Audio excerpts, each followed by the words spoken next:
Hey guys, I just want to make a quick video and then touch on something that some, guys that are new to the AR-15 platform and, are building their first rifle or buying their first rifle may not be aware of. And, they may be planning to use it in the event of a disaster or shit hit the fan, self-defense, or even running and gunning situation.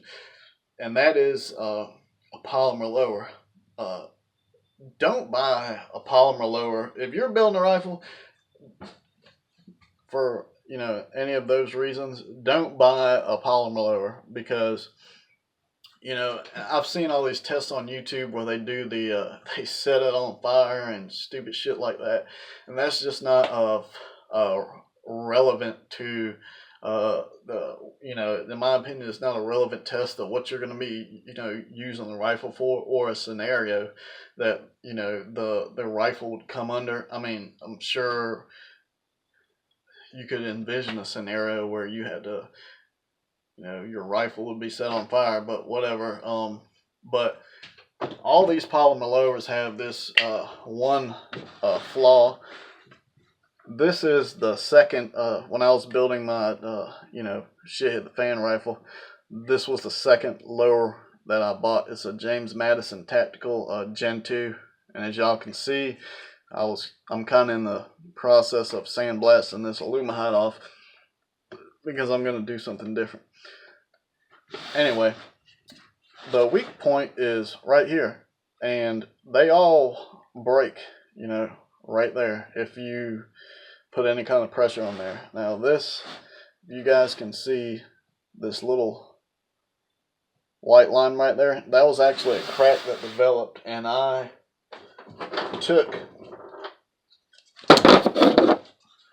this plastic weld right here and filled it in. So and this stuff is really good. The only place I've ever found it was at Napa.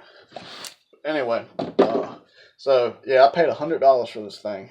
And the first one I got was I got it from Aries Armor. It was a Polymer 80. It was the first generation, and I watched the video kind of like this one talking about this spot. So curious, I took the rifle apart and I took the lower and just took it in my hands, and it snapped. So anyway, then I bought this one, and it did good for a while, and I think I accidentally stepped on it or something at the range. I mean, I never did anything crazy with it or, anything like that. And, but yeah, I discovered this crack, and I was not about to have this on a rifle that maybe one day I would be betting my life on. So after that, I went out and got this lower from Tactical Machining. I paid $40 for this thing, and it's the Forge 7075 T6 lower. Now, for people, I'm sure you can get a polymer lower cheaper than $100, but for people thinking that oh, I only have a Dremel and I don't have the the router or the tools to hog the trigger group out on an aluminum lower, the money you save buying one of these, I mean, you can buy a cheap router on eBay. Now, I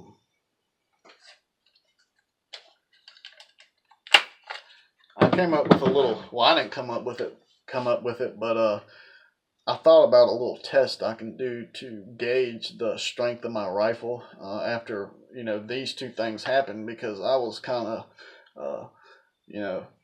I mean, I had, two lowers, crack in the same spot. And, so anyway, I thought about this little test that I do if, whenever I like build a rifle that I plan on like using hard or, whatever.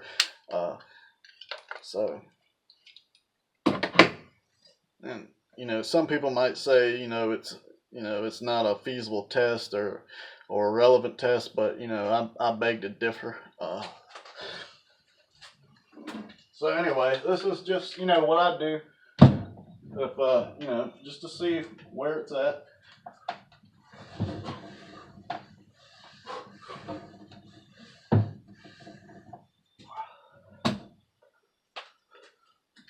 you know, just a couple quick pull-ups, and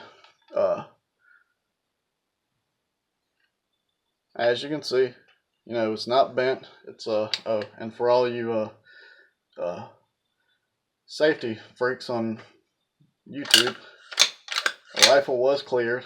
I mean, I'm a safety freak too, but you know how people are on YouTube about the weapon being clear. But yeah, the rifle's still fully functional. Didn't hurt it. You know, everything's kosher.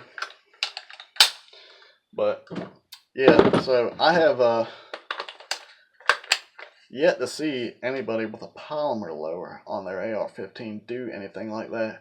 Or even if you have even if you do like the push-up test like the guys at AK Operators Union do, you know, where they take the AK and they do the push-ups on it, I guarantee you a polymer lower would fail that test, you know. So I mean, they're fine for like a range gun or something, and like probably what I'll do is, you know, do a pistol build with this, and you know, like for my wife or something for the range. But other than that, I mean, in my opinion, polymer's good for, I mean, like, you know, flip up sight or, you know, stuff like that. But if it, you know, structural part like this, absolutely not. And to me, it's just, you know, some guys may not know, and I mean, it's just, it's stupid. I mean, to me, it's a stupid concept. But I mean, because you're saving like what, 2 ounces, 3 ounces max. I mean, it's just not. And what you're giving up in strength is just, I mean, it's dumb. But so anyway, guys, just don't buy a polymer lower for anything serious.